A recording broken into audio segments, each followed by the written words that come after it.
Jadi di sini ada keuntungan dalam satu musim itu 1.300.000 dalam satu ar. Itu dari umbi saja. Ini kita tidak menghitung terlalu tinggi apabila jumlah tanaman kita lebih banyak atau 1 hektar, tinggal keuntungan ini dikali 100.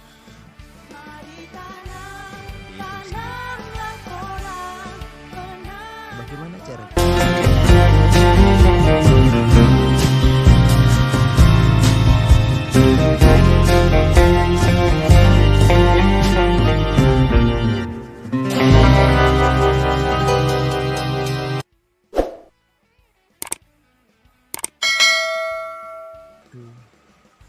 Budidaya dengan menggunakan naungan atau tidak menggunakan naungan.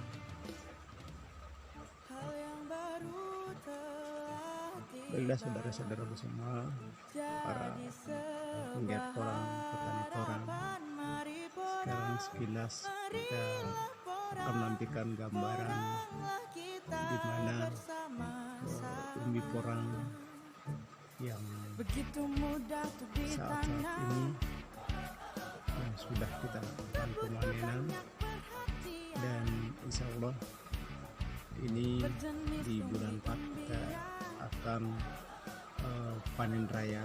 Dan di gambar ini adalah tahun di 2019 yang lalu. Ini adalah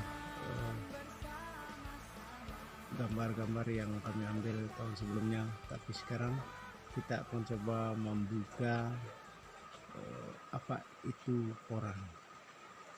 Kita pertama berbicara tentang sejarahnya porang dulu, di mana porang atau Amorphophallus uncupillus itu diduga berasal dari daratan tropis Kepulauan Andaman, India, kemudian menyebar ke arah timur melalui Myanmar, Thailand, dan masuk ke Indonesia. Area porang di Indonesia semakin berkembang semenjak penduduk Jepang. Oleh pemerintah Jepang, tanaman porang dipaksakan untuk ditanam di setiap pekarangan untuk keperluan industri bahan peledak, karena tepung porang mengandung selulosa yang dapat membentuk seluloid. Berikut kita akan coba menjelaskan tentang bagaimana manfaat tanaman porang.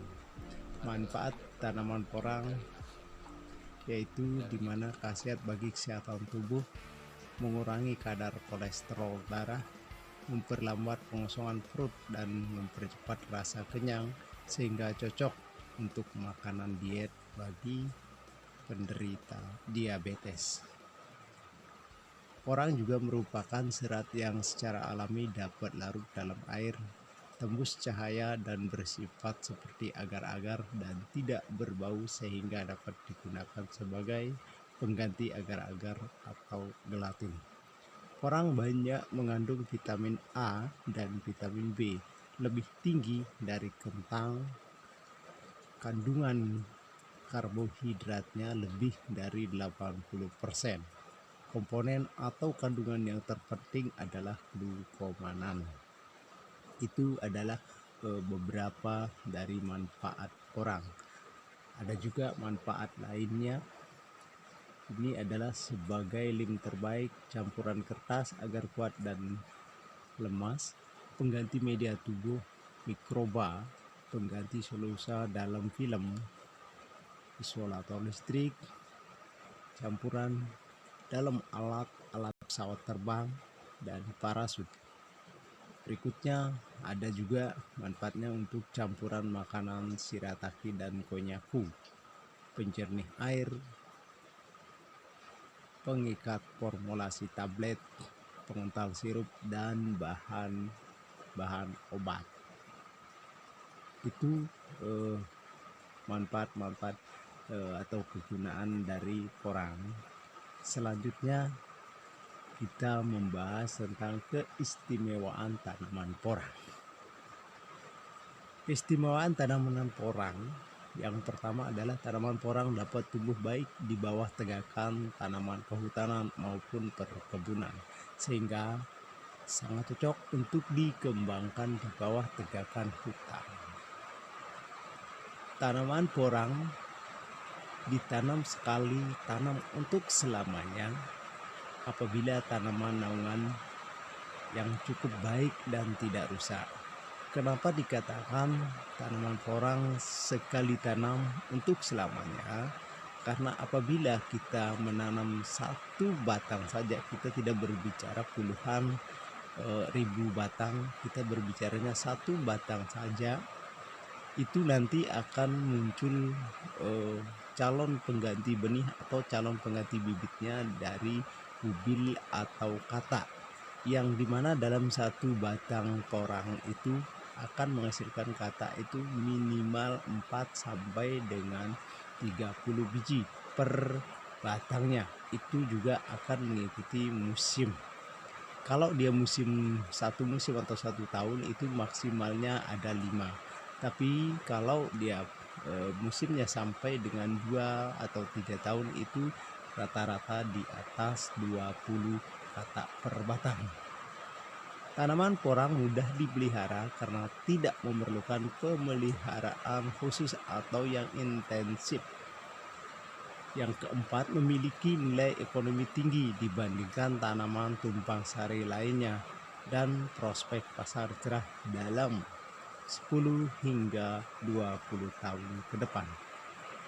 Ini adalah tanaman porang yang ditanam di bawah tegakan hutan. Selanjutnya, tanaman porang sudah dikenal di Indonesia sejak lama. Di setiap daerah mempunyai nama yang berbeda seperti porang di Nganjuk, orkong di Madura, acung di Sunda, dan untuk Lombok sendiri mengatakan lombos. Ya, kita fokus pada porang, bukan pada orang di gambar. Sorry. Kita lanjut. Ini adalah kita berbicara tentang ciri-ciri tanaman porang. Karena porang ada iles-iles, ada walur yang syarat dan tepat tumbuhnya porang itu, atau tempat budidaya porang yang ideal itu pertama yang harus kita ingat adalah ketinggian tempat. Tanaman porang mampu tumbuh pada ketinggian 200 hingga 600 mdpl. Yang kedua, suhu udara ini juga sangat penting. Optimal untuk porang adalah kisaran antara 25 hingga 35 derajat Celcius dan suhu tanah antara 22 sampai dengan 30 derajat Celcius. Selanjutnya, curah hujan. Tanaman porang membutuhkan curah hujan yang tinggi, yaitu antara 1000 hingga 1500. Namun porang tidak menghendaki air yang menggenang, maka perlu drainase yang baik. Selanjutnya yang tak kalah penting juga itu tentang intensitas cahaya. Porang yang tumbuh liar membutuhkan ruangan antara 40 hingga 60% untuk pertumbuhan porang yang optimal. Selanjutnya tentang tanah, yang ini juga yang tak kalah penting, di mana porang membutuhkan tanah yang gembur dan humus yang tinggi. Jenis tanah yang baik adalah tanah liat berpasir dan tanah liat berlempung dengan kisaran pH antara 6 sampai 7,5 dengan kandungan humus yang tinggi dan tidak becek. Kita membahas lagi, kita flashback kembali. Tadi kita jelaskan tentang apa sih jenis-jenis porang itu. Kita mulai dari iles-iles putih. Iles-iles putih itu adalah dengan kata lain atau bahasa latinnya Amorphophallus mulieribrum. Daunnya kecil, ujung runcing warna hijau tua. Kulit batang halus berwarna keunguan bercak putih, hampir sama dengan porang, ada bercak-bercak putih. Umbi pada permukaan berbintik, serat halus warna putih, tidak mempunyai bubil atau katak. Ini pembeda dari porang. Secara kasat mata tidak bisa kita bedakan. Dan itu ada iles-iles putih, 2 ada walur, 3 suak, dan yang keempat porang. Ini sangat jelas sekali. Hanya porang yang memiliki buah atau sering kita dengar, yaitu katak atau bubil. Ini menjadi penanda bahwa ini adalah porang yang sering kita dengar, yang banyak peminat, banyak pembeli dibandingkan nomor 1, 2, jadi dan 3. sebuah harapan, mari porang, marilah porang, poranglah kita bersama-sama. Begitu mudah untuk ditanam, tak butuh banyak perhatian,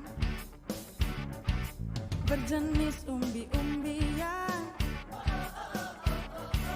tumbuh bebas sekitar kita.